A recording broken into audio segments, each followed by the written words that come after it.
Hello, here I am. It's Friday night, right where you left me. My cats are driving me fucking crazy because my child is playing video games in the living room. She's terminally loud. She literally cannot be quiet to save her life. And so I try to shut the door in here, but the cats keep opening it, and then I walk over there to close it, and the cats run out because they think I'm about to feed them, but I'm not, because it's not time for them to eat. So then I close it, and then they open it to be in here because they want to bother me because they want to be fed. So it's just this cycle of me like wanting to fucking scream. Welcome to the madhouse. It's Friday night. I didn't film anything yesterday. It's Friday night. It's week 3 of Escape the Readathon. I am reading for a game prompt, and I have to read these things. Well, geez, where did I leave off here? Since I missed a day, I ended up reading... These are upside down. I ended up reading Blood on the Tracks, volume 5 and 6. And I can only count 1 for a game prompt because we finished the building prompt we were on. And I was in the middle of one of these. And it won't count towards what? It doesn't count towards any of the new game prompts. So I'm holding on to one of those. And then I'm reading Just Like Mother by Heltzel for a game prompt right now. And then I had also started working stiff for popcorn read for the building. And like, this does work for a game prompt, but I have to read this first.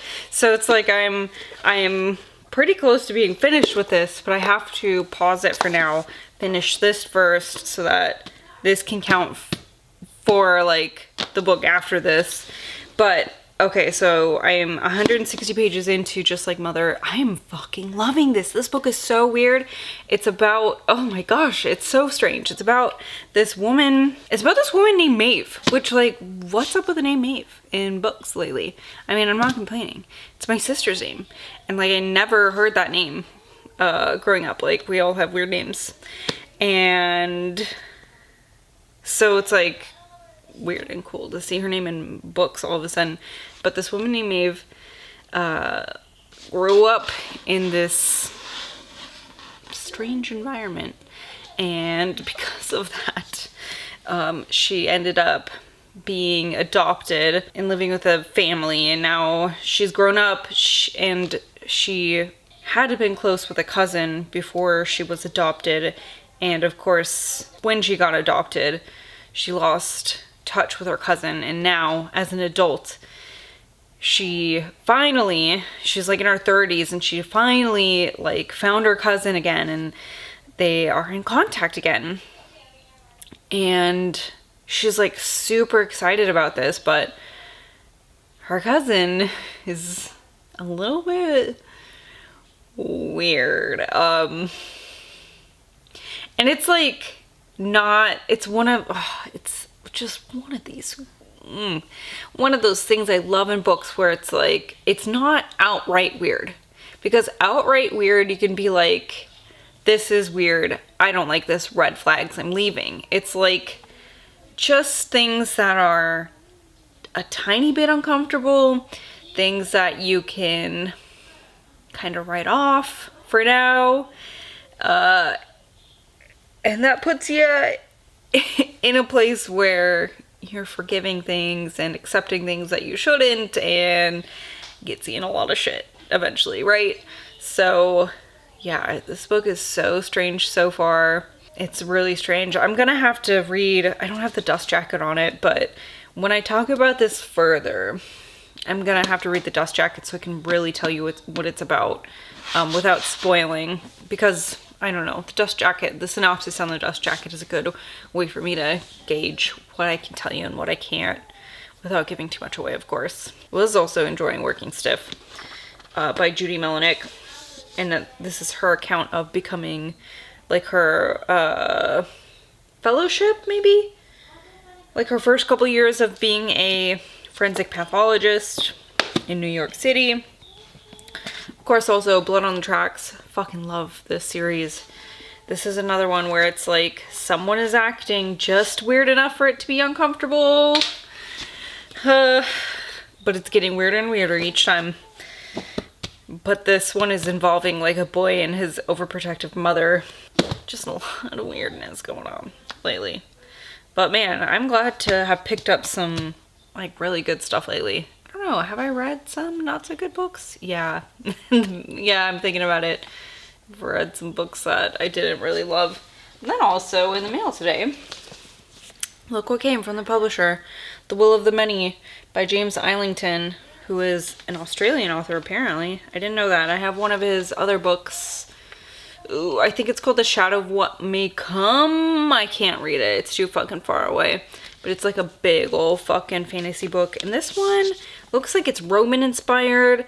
I know it involves, it's like one of those books where there is some sort of military academy. And I believe this was kind of in promotion of the coming sequel. So I did not expect this to be so fucking huge. It's gotta be like 600 pages.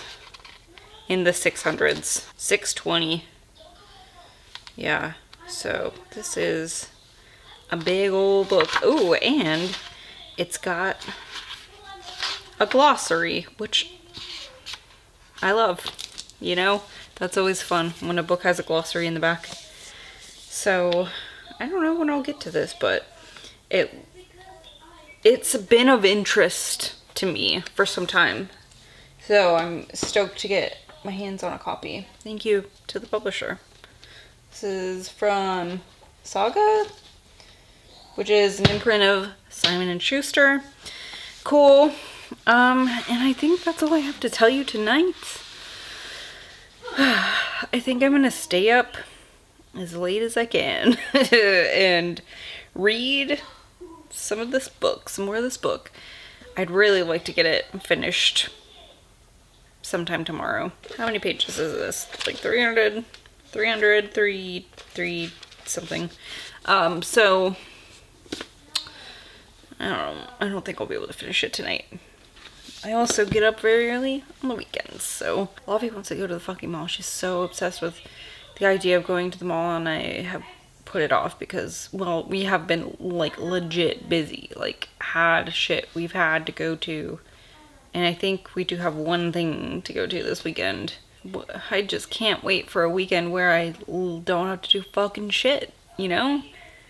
Especially because, like I've said, Sunday anyway is just like a day where there is no rest and there is no relaxation because it's laundry day, it's grocery day, it's meal prepping day, and it kills me. It kills me. It kills me. So, I don't know.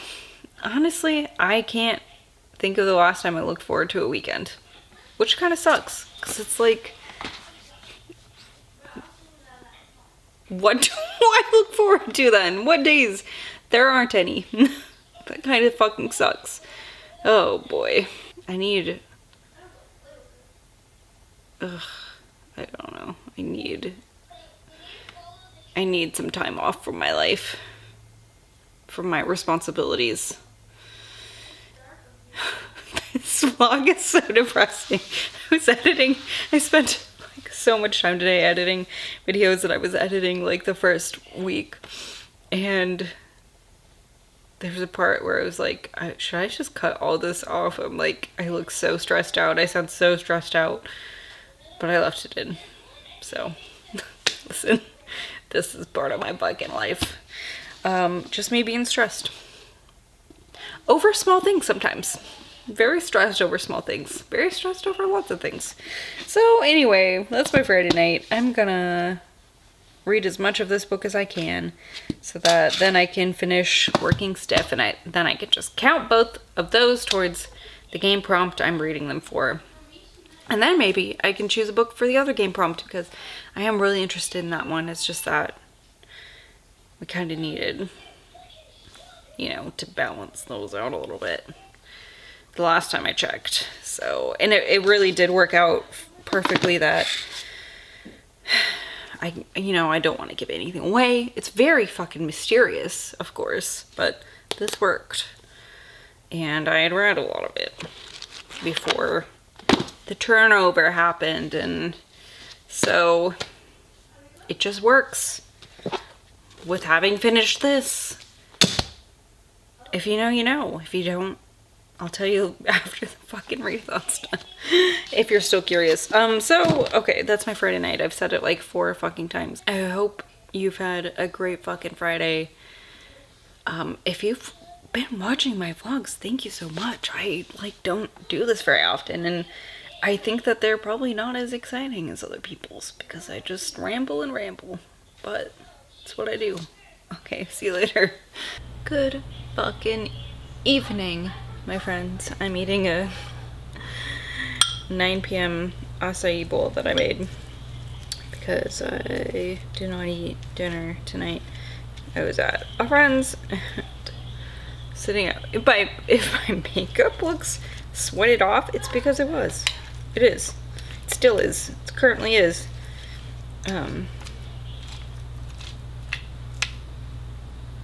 Hello. It's Saturday night. Hi, Fangy. You can't see Fangy, but she is here. She came to see what was going on. She does like to check out the happening. So today, I like my new spot. I like the spot. My camera's set up here. I just fucking sit down, I turn it on. It just films. Last night, I finished Just Like Mother by Heltzel. I fucking liked this a lot. I feel like, I will say the end maybe wasn't quite as, like, balls to the wall as everything else that was happening in the book. So maybe the end was a little bit, I wouldn't say like, I don't know. I feel like let down is too strong for how I felt about it, but I'm not sure how to word it exactly. But I feel a tiny bit disappointed in how it ended compared to like how wild the rest of it felt. Yeah, let me zoom out here a little bit. I feel like this is just like, please back up a little bit. Jesus Christ. This is almost a 5-star. I feel like I have to really think about it, but I like this a lot. This was wild. This was a wild ride, and I really liked this. I stayed up late reading this book, which I really don't do very often anymore because I'm a very sleepy person, and I go to bed very, very early these days.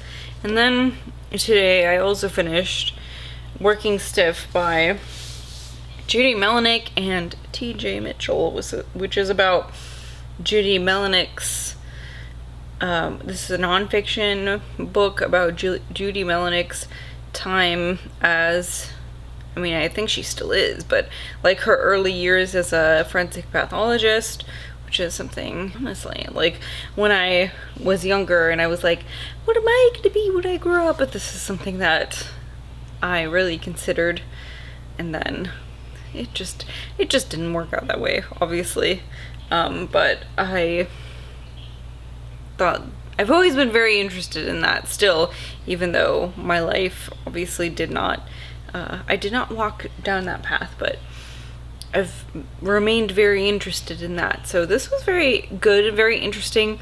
A lot of anecdotes about autopsies she's done and things like that. So very enjoyable. Very enjoyable indeed. And now I should check this. I haven't checked this all afternoon. Okay, cool. So it looks like where we are now, I might be able to choose a different prompt than I was expecting to, which is kind of cool because I was worried that I wouldn't be able to choose. I was worried that I would be stuck on the same one because I've read one for the same prompt twice now because, you know, because of things. And the other one is so cool, but like, we don't want to read too many for the same prompt. And I'm thinking I can get like a creepy critter, a book with a creepy critter on the cover for this next game prompt. So let me see what I can find here. Let me finish this up before all the acai sorbet melts, and I'll get back to you while I search. Okay, so it did only take me a moment, but I found a book with creature on it that I've really wanted to read. This is Totem by David Morrell, and I don't know what this is about. Please excuse any extracurricular activities you hear. It says, Pottersfield, Wyoming. Even the incidents that started that midsummer's night seemed routine. The dead hitchhiker, victim of a hit and run. The coroner's heart attack. The drunk, dead in the culvert, his face destroyed. Slowly, the routine began to twist to unexplainable horror. And slowly, under the searchlight rays of the 2 full moon, it walked. So I'm assuming it is this creature. Can you see it? Is my camera focusing on it? I can never tell until I edit the video, and then I notice that the camera never focused on the thing that I wanted you to see. It's terrible. Anyway, it's also hard to see just because the cover's dark, but it's like this. It looks like a deer-like creature, but it has a weird like snout, but it's got like antlers. It looks like it's made out of wood.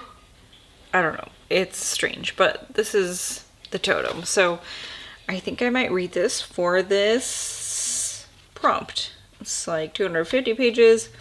Seems like it should be easy. Maybe quick, I don't know. I think it's gonna be a fun time. So that's what I'm going to be reading over the next couple days. I might not check in tomorrow on Sunday just because Sunday is my very busy day that Sunday is not a very fun day for me, but maybe I'll get some reading in at least. And that's nice. But that's all I have to tell you about today. I think this is how I have ended all these fucking vlogs. Yes, third week of Escape the Readathon. We're in it. I will talk to you sometime. Maybe by the time I finish the totem. Okay. Goodbye. Hello. Good morning. It's Monday. It is Monday morning. It's Monday morning. We finished the game prompt we were doing, which I was really bummed out about because I started reading The Totem by David Morrell. I didn't get very far into it, maybe like 20 pages. And then we finished it, and I haven't found anything to make this work for yet because we're doing Cutthroat Circus now, which is to read a book that matches a thumbnail of one of the team leaders, right? Whatever team leader you can make it work for. And there are quite a few team leaders, so it's like there are options, but I don't know. Also, it's like early, it's Monday. I've been up for a long time. I haven't had caffeine. I've got to make this quick though. So I was looking through some stuff earlier, some videos, some thumbnails. One thing I'm thinking is it'd be really easy to match things to just like colors. So I did see like a thumbnail that used a lot of like oranges. So I was thinking this book, Burn Our Bodies Down by Rory Power. She wrote Wilder Girls, which I really loved. And then I bought this and I never read it. Then also, I saw a thumbnail that was like, looked green. So I was thinking Wormwood by Chad Lutsky and Tim Meyer that I almost picked up for another game prompt and then didn't. Then I was kind of like sad that I didn't get to pick it up. Ugh, I got a hair on my face. I did also like originally plan to pick up a Christopher Pike for this, and I still can. I'm just like not really in the mood right this second for a Christopher Pike book. But maybe if I need it, if I don't finish those two, or like maybe if I finish one and I feel like it. Yeah, but it's Monday. I bench pressed 115 pounds for the second time today. Which means it wasn't a fluke the first time I did it. That's always kind of exciting. Because it's like the first time you're like, oh yeah. But then you're like, but will I ever be able to do it again? And I did do it again. So that's pretty exciting. I feel good about that. And now I'm going to, it's like 9 a.m. and I'm gonna go eat a cheeseburger with my friend. So I actually need to go. So I will talk to you maybe later today after I get some reading done. Let you know how things are rolling. Or maybe not, actually, I don't know. If I get enough read, I'll check in with you. If you don't hear from me until tomorrow, you'll know why. Good morning. There's a fly in here. Gross. Good morning, it's Tuesday. I did not read anything yesterday, which is okay because, as it turns out, we really flew through that building prompt, unlocked it, and now we're into the game prompt. So it's like if I had started anything, I wouldn't have gotten through it, I'm pretty certain. Because we had some shit that we did yesterday. Yeah, so, took care of that. Zach's had this car sitting in our garage for like years at this point. Just like not sure what to do with it because it was like the car that he was using at some point, right? And then it had some sort of fucking problem. And it wasn't like easily diagnosable for him, at least. Somebody who's not a mechanic but like kind of knows something about cars. He's like, well, I don't really know what's wrong with it. It was like leaking coolant and things like that. I don't know. But he really liked the car. And it was like, I don't know, some sort of Volvo, like a, I want to say like a 60R, or I don't know. It's just like one of those cars that just has like numbers for a name, numbers and letters for a name. I don't know. So he like really liked the car. It had like a turbo, and he's like, yeah, it was a cool car. I was kind of sad when we ended up just like selling it for parts basically yesterday. So that's why we, and I think that's why he was like kind of reluctant, why it sat for so long. And we also just like had a couple people at different points who were like, oh yeah, I'd like to take that. And then we wait and we wait and we wait and nothing ever fucking comes of it. So, like a week or two ago, he's like, I think we just need to sell this for parts at this point. Like, the battery's fucking dead. The tires need to be aired up. Like, the tires are flat. So yesterday it was just the day. So, kind of like, made sure it was cleaned out and shit. So I spent part of my day doing that, a few hours of my day doing that yesterday. And then saying goodbye to it. It was kind of bittersweet and sad seeing it go. It was like, oh, I did like that car. It was a very fucking comfortable car. I didn't really read anything yesterday. So now we're on to like the game prompts for this building. One of them was like kind of vague enough to where lots of things could probably fit. It's like one of those things where it's like, oh, I could choose basically any book I have had for a long time and haven't read.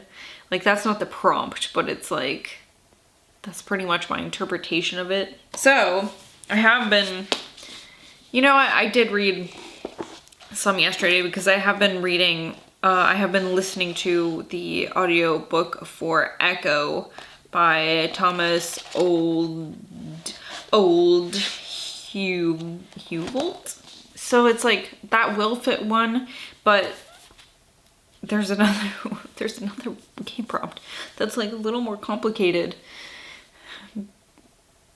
And I could only find like 10 books on my shelf that worked for this. And this was one of them, In the River by Jeremy Robert Johnson. I've never read any of his books. This came in a Nightworms package some time ago. And I'm thinking I might pick this up just because it's short, it's small, and it's short. It says, an intensely moving tale of survival and madness along the river's edge. A father and son fishing lesson becomes a nightmarish voyage to the sea in this visionary testament to the lengths we will go to for those we love. So, what is that about? I have no idea. Came out in 2017. Oh, it's signed. That's nice. So yeah, if I do have some editing I really need to get to today, but I'm gonna take a little bit of time this morning and read first with my coffee. And the fly in this room apparently. Wish my cats would catch it and earn their motherfucking keep around here. They contribute nothing financially to this household. In fact, they are a financial burden to this household. I'm gonna read a little bit and then I'll check in with you. Okay, so I just read for about half an hour. I got to page 49 in this. This is really fucking sad. This book is very sad. I don't want to give anything away. I think that the back of this must be really vague on purpose, so I'm going to keep it that way. But very intriguing so far. I think this must be set in South America. The father and son are fishing. They're talking about like piranhas and arapaimas, which I know are fish that live in the Amazon River. So yes, it's very sad. So I'm enjoying this so far. It's obviously a quicker read, and I'm intrigued to see where this will go, because it's already, something unexpected has already happened in the first, less than 50 pages. So, and then I realized I hadn't really told you about Echo. So this is a spooky mountain book, mountaineering. I don't know if I really like it so far, but it's like, I've read so much of it. It's like, I want to know. I'm intrigued enough to keep going, I guess is what it is. I'm curious enough to keep going because I want to know what the fuck is up with the story. It's about this man, him and his like climbing partner, I guess, I don't know, are climbing, and they fall into a crevice, and one makes it out and the other doesn't. The survivor has these wounds on his face, and so he's been wearing these bandages on his face like the Invisible Man, and he won't take them off even though he's to the point where they should be healed by now. He's very reluctant to do that, and he has a romantic partner, a boyfriend, who is with him through this. And so we have like the point of view from the mountain climber, we have the point of view through the boyfriend, and it's told in kind of an interesting way through like journal entries, like diary entries, through sort of like a book almost, as if the mountain climber has written like his account of what happened to him and his climbing partner. And there's just like something wrong with the mountain climber's version of the story, and there's something wrong with his face. But it feels very long. you know, I'm halfway through and it feels very long already. And I just like want to fucking know what's going on.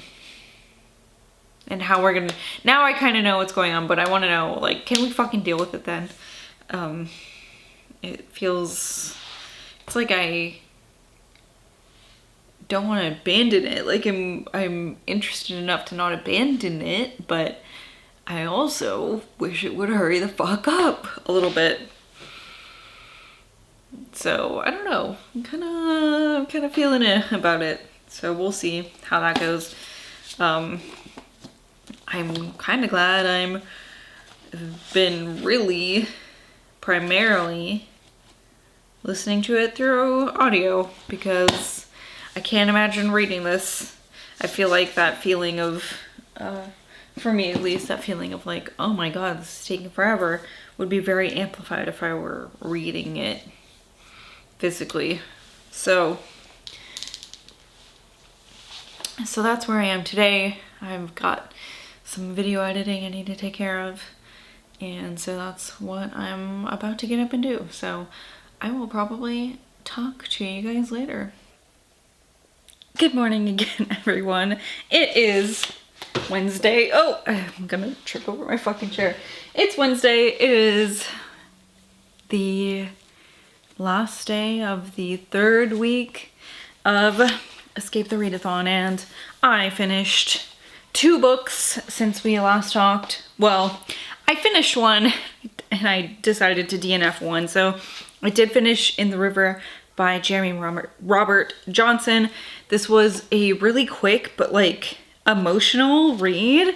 Very hard hitting, especially for such a, like, you really jam-packed a lot of shit in here. It was sad, very emotional. Not one that I can really talk about in detail because it would give too much of it away, but this is about a father and son who go fishing. Just very quickly it evolves into chaos, and there's like folk magic and some body horror in this, and survival, and it's a really heartfelt story that takes place in South America, and it's very sad, and I liked it. Very short, easy to read. It's broken up into shorter paragraphs too, which I think makes it really easy to digest. So that was really good. And then I did also decide to DNF Echo by Thomas Olde Heuvelt.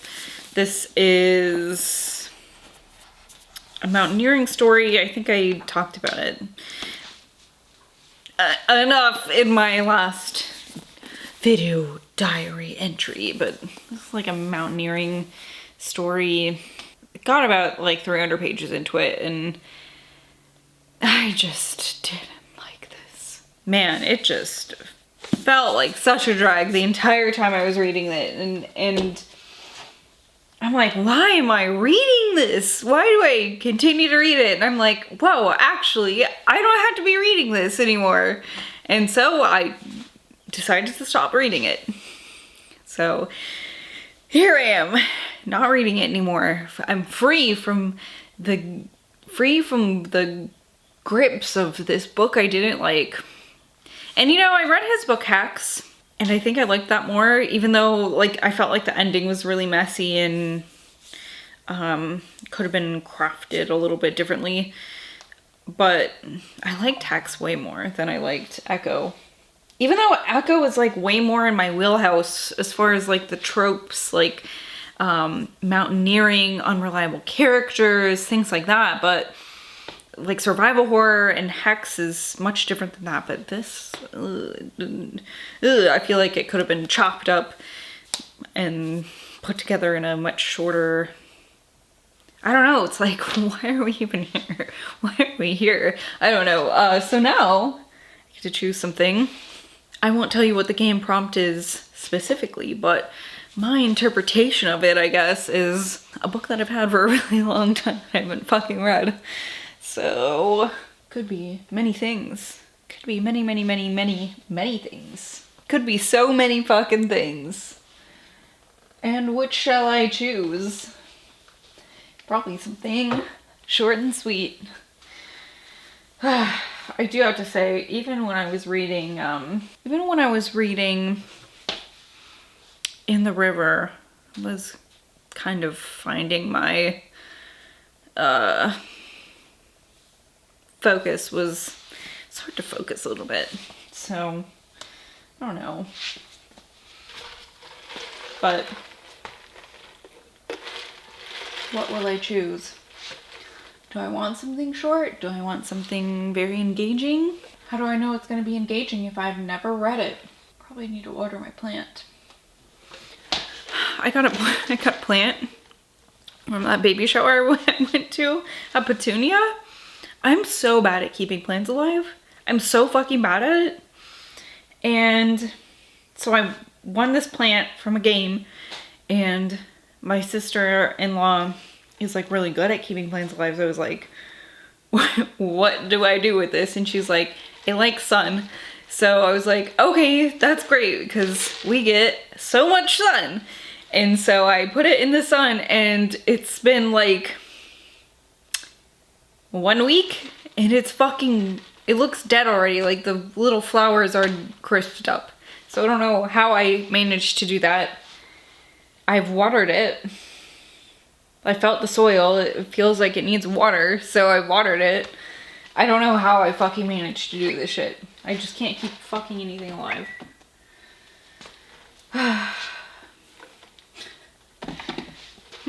What do I want to read? Maybe I should look at something that's not horror.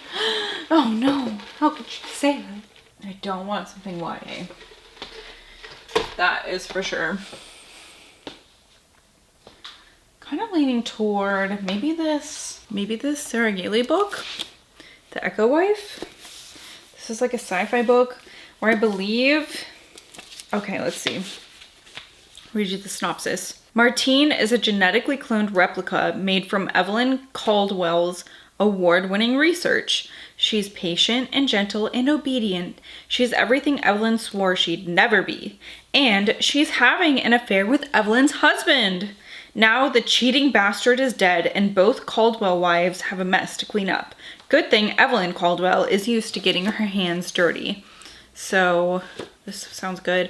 I've really liked both of Sarah Gailey's books that I've read previous to this, Magic for Liars and Just Like Home. Just Like Home was so good. And they were both really different. Just Like Home was definitely a horror book, and Magic for Liars was like a crime book set in a magical school. So that was really interesting. So like crime fantasy almost. And this seems like it's like definitely like sci-fi with a crime. So yeah, I think I might pick this. I think this is it actually. I've been wanting to read this. Let's do this thing. I've got some yard work I need to do. We have this big fucking tree. I think it might be an elm. I think it might be a Chinese elm in our front. And it's just like, it almost is like willowy, like the branches will grow to the fucking ground if we don't trim it. And it like makes new branches all the time too. So like some were growing too close to, I don't know. There's just like branches in places I don't want them starting to grow. So we had to trim some of them, and now they just grow so fast. And it's like, they don't look as big. They don't look like they're very large until you cut them off and they're on the ground. You're like, oh God, those are kind of big. So like, I have to cut them up before recycling pickup tomorrow. I don't want to do it, but I have to because it needs to get done. I just hate yard work so much. And I really should just hire a gardener, but also I feel stubborn about it. I'll just do it. I'll just fucking hire a gardener. It's just weird to me growing up where like I didn't know anybody who ever had a gardener, and like that was my chore, was like fucking mowing the lawn and shit. And then moving here where everyone just has a gardener. I was like, this seems weird, you know? So like when we had our own house, I'm like, I'm just gonna do the yard work. But now I'm like, I hate this shit. I hate it. It's so terrible. My bushes are like overgrown and I hate it. Ugh, it's so much to keep up with. I mean, it is good exercise, I guess, but anyway. So also, oh, this is the month where I just accidentally, I like really shit the bed when it comes to the Read What You Own challenge and the part where I wasn't buying books because, but also, what do you do when you're in the car not driving and your partner pulls up to the used bookstore and you just say, oh, no, thank you. No, you don't. You go in there and you find that they have a whole bunch of good vintage books. So I found a copy of The Fury by John Ferris, which I haven't read it, but I have a reprint of. But now I have a original or a vintage copy of. So that's cool. Are you gonna go in there? No, you're not. Oh, you shit. I also found Catacombs by John Ferris, which I've never heard of and never read, but the holographic, like, gargoyle eyes sounded fun, or looked fun. Blood Red Diamonds. Something about Mount Kilimanjaro, I don't know. I found a copy of The Hungry Moon by Ramsey Campbell. This sounds like it might be maybe a folk horror book. It says something about generations of people gathering on Midsummer's Eve to decorate a cave, echoing ancient druid customs. Then comes an evangelist, a spellbinder to halt the pagan activity. First, he puts a stop to the descent. Then he enters the pit to vanquish the forces that lurk there. Then... Wait, what? Okay, it says... Maybe I'm totally wrong about this being folk horror-y. It says, only a few resist him, battling the rising fanaticism of the town. Only a few understand what really happens in the pit. Only a few worry about the spreading darkness and the nearness of the nuclear missile base. Oh, I love vintage horror. They really do love to throw in like a weird like nuclear disaster, don't they? But you know, that's the thing is when you look back, it's like things were happening at that time. That gets written into our stories, and that's why we have like a bunch of pandemic writing coming out now, because the fucking pandemic, and people are like, I'm so sick of this, but that's just the way human nature works, right? We write about, even in fiction, like what's happening today in our real last lives. There was a bunch of lame in there, but like, okay, you guys will have to tell me. I don't know what layman I should be looking for. Like, what are the good ones? There's so many. There were probably like 8 there and I didn't know what to fucking get. But this one sounded familiar to me. This is The Cellar by Richard Lehman. It says, visitors flock to see the beast house with its blood-soaked corridors and creaky doors. Armed with instamatics and video camcorders, these poor souls enter the forbidden house, never to return. The deeper the tourists go into the house, the darker their nightmares become. The men are dealt with quickly, the women have to wait longer. Ugh. But the worst part of the house is actually beneath the haunted structure. There lies an even more terrifying presence waiting for its next victim. Don't even think about going into the cellar. I think somebody colored this with Sharpie, but I got it for like $3.99, so it's fine. It's fine. It's fine. It's fine. You know what? Like, I like getting a nice clean copy, but I don't know. I feel like that stuff used to bother me way more than it does now. Really, what I think bothers me the most is the spine, the condition of the spine. Like, I don't really care if there's writing inside as long as that doesn't obstruct my ability to read the book. Like, if there's a signature, I actually kind of like that. I love when there's like an inscription, when somebody's like written a note to somebody. I fucking love that, actually. When somebody's written their name in there. I find that a lot in my like Fear Street and Point horror books, when like teenagers have written their names in that. I love that. Oh, I think that's so adorable. Cracked spines, and not even like cracked spines, just like when you can't even like read the writing, or when like the what do you call it? Not the paint on the spine, but like when the oh my god, I don't know words now. When the binding has like fallen off, you know, I don't know. I also found a copy of Wilding by Melinek. I've never heard this, but I do have another one of Melanek's books. This is a Delobis, which I'm always looking for because I just think they're cool. This one, the Bram Stoker Award for Best First Novel. She also wrote Prodigal, which is the one I have, which has one of the coolest covers. Oh my god, I love that book. I love the cover of that book so much. I actually should probably read it soon. This says, on a moonlit night in Denver, a young girl runs, half transformed, half starving, half innocent.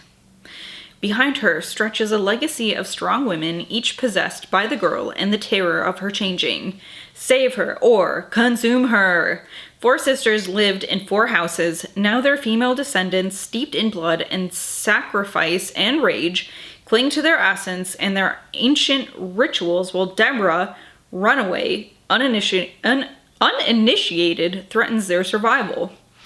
The family of hunters hunts her down, racing on all 4s through the streets of the city and the canyons, gripped by their own quarrels and regrets and their desperate essential love for each other. They are driven by their need to run, to hunt, driven by the insistent itching of the hair that lies hidden in the flesh and the skin. So, a werewolf novel, it seems. And are the werewolves hunting this girl? I don't know. It also says, put aside V.C. Andrews and John Saul, Melinek knows intimately the terrors that haunt families. So that is, that is a blurb that very much interests me. I got this for $2.99. These motherfuckers are dumb. Just kidding. I appreciate it. And then I also found a zebra. This is The Chosen by Edward Lee. Never read any of his books. Very salacious cover. Very 90s. It says, restaurant manager Vera Abbott has come to the inn, to embark on the job of her dreams. Oh. Vera, honey. This is your dream?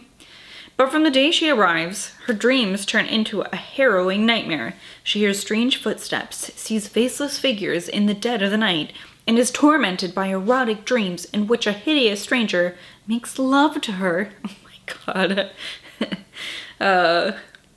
The past never dies, it only sleeps, unwaiting to unleash a new cycle of bloodshed and terror, for the inn is a breeding ground for unspeakable atrocities.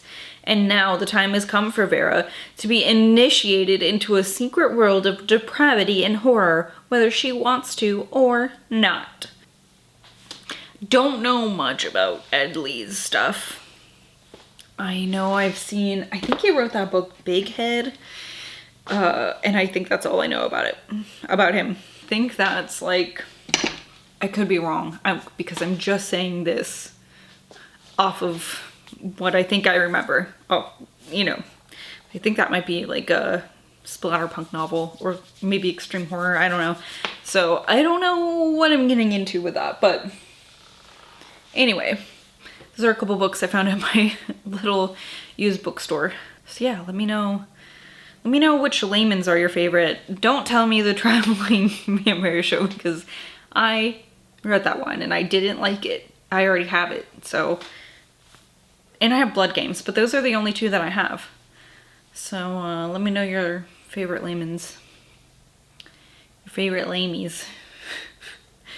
And yeah, I'm really just putting off going to do chores now, so I should go do that. Okay, so like I said, this is the last day of the 3rd week of Escape the Readathon. So when I talk to you again, it'll be the final week. I can't believe it's the end of the month already, almost. Jesus. Okay, well, this wraps it up. We'll see you guys later.